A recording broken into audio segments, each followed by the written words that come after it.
Welcome back, folks. Today is Tuesday, October 15th, 5:20 p.m. My name is James, and at the moment I'm just going to go through the indexes again. There are some stocks that I'm looking at, but I'm still not really confident in the market's move quite yet. So there's a couple things that starting to look really good, like Roku, Shopify kind of moved pretty good, Nvidia. There's a few things that are starting to look good, but my concern is that there's no volume there yet.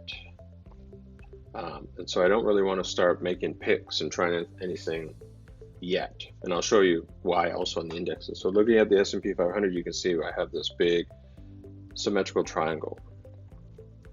So it's finally forming some kind of a pattern that we can see, we can draw the lines on. So it's obviously there. And some of the sentiment is starting to change also with the China trade deal. I'm a little bit worried that there's the chance that we'll get the same crap we had last time, where the Chinese were supposed to come and sign a deal. When they showed up with a different deal. And they said, we won't sign that one, but we'll sign this one. And then everything fell apart basically. So I'm hoping that doesn't happen. I am hoping that this is going to be a real deal. But I still think the market kind of hinges on that. We're going to get all these earnings coming up now. Netflix is tomorrow. We have some banks today. I think there's more banks coming. And then we're going to start getting, other companies and stuff. So the sentiment could change just because of the earnings. We've seen the market move before with China uncertainty, and it moved really well. The big thing is that as long as we don't continuously get this negative news coming out, as long as the news that does come out sounds a bit more upbeat and positive, then I think the market can get away with it, because it can move higher with that going on. So I see the symmetrical triangle on the S&P, but it hasn't broke out of it yet, and that's why I'm really cautious. I've seen a lot of the market has been terrible through September, through August. It was just awful. Even heading into the first bit of October, it was terrible. So I'm hoping that maybe the earnings are going to change things the time of year. We're starting to enter the really good time of year where trading is going to be good, volumes are going to pick up, hopefully, and we're going to start seeing some real positive movement. If we get a trade deal now at this time of year, I'm thinking that's fantastic timing. It's really going to move the market well if everything goes well, like if everything works out. So what I think I'm going to be doing is I'm going to keep reviewing the overall market, go through all my stocks, all my lists and stuff, and try to find things that are setting up, and hope the index breaks out of this triangle to the upside. So let me show you. The S&P has that. The Nasdaq has the same thing. Big symmetrical triangle. Nasdaq's right up at the high, but you can see it pausing at the line. Whoops. You can see it pausing at the line in the close today.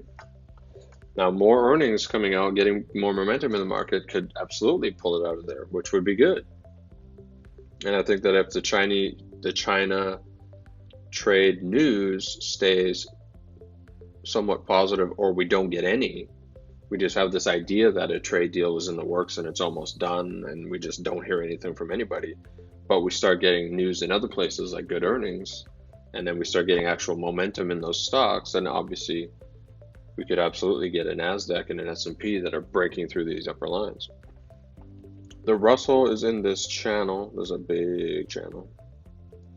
A little bit of positive movement off the bottom, but still holding. Touched the bottom and bounced off. That's still good.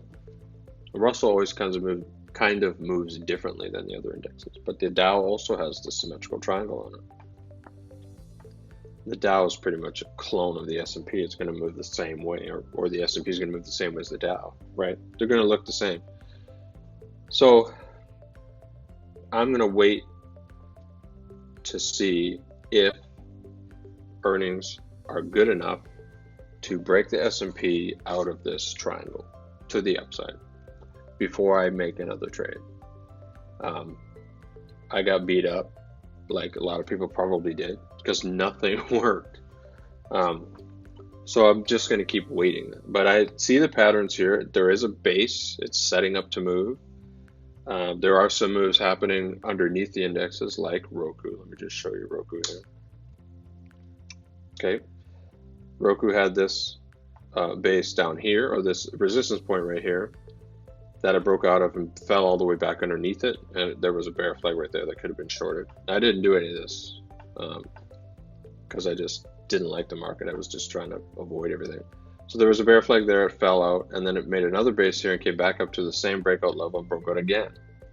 So there were multiple places where you could have entered or shorted this thing. So another buy was right there, and now it's obviously taken off. So there's that guy, and volume is actually pretty good in Roku. And then there's Shopify, and volumes are pretty good, but this was an ascending triangle that it's pushing out of. It kind of didn't close very well today. Would have been nice to see more upside, but at least it held. So that's a breakout that worked. Roku was a breakout that worked. I mentioned NVIDIA also, and you can see what I had here. There was a big triangle on NVIDIA. It broke out of that over here, right there. Then it pulled back, but never dropped below that line. If I drew that line longer, it never fell below it. Then this was kind of a consolidation and started to build its way back up again, or you could even buy it out of that high because it touched it several times, and now today it blasted over it. So again, semiconductors are starting to move again, especially with NVIDIA, kind of leading the way. You can see Roku, you can see Shopify. Those are all good things to see, and NVIDIA actually had good volume. So the semiconductors are kind of a place that I want to look at again. I have a KLA 10 core here, and I wasn't supposed to show any stocks, but I'm obviously showing some. I have like an ascending triangle here, way up there, high level base. That's usually really, really bullish. So volume is dropping as it bases. It tried to break out of the high today, but didn't go anywhere because there's not enough volume, and that's kind of my concern. The volume levels, even though we're getting upside, we need volume. So that's why I want to wait a bit more. I want to wait to see if more volume comes in out of the earnings reports, and I want to see if the S&P and the NASDAQ can break to the upside out of these triangles. I may even end up waiting, let the indexes break out, unless I can see a stock that's like setting up at the same time as there's momentum to push the indexes out, and then buy that as long as there's good volume. And if I don't see that, I might just wait for the NASDAQ and the S&P to break upside of these triangles, move higher, like don't just pop out and sit there, actually go and clear it, then consolidate again, and then look for a stock to buy, and hopefully there'll be volume and momentum out of that move. So that's it. That's what I'm looking at right now. I might not do another video this week. I might still wait because I want to see more. I just want to see more. I like what's happening on the indexes. I like that there's a base, but I got to see more before I can think about taking another trade. So that's it. I'll see you next time.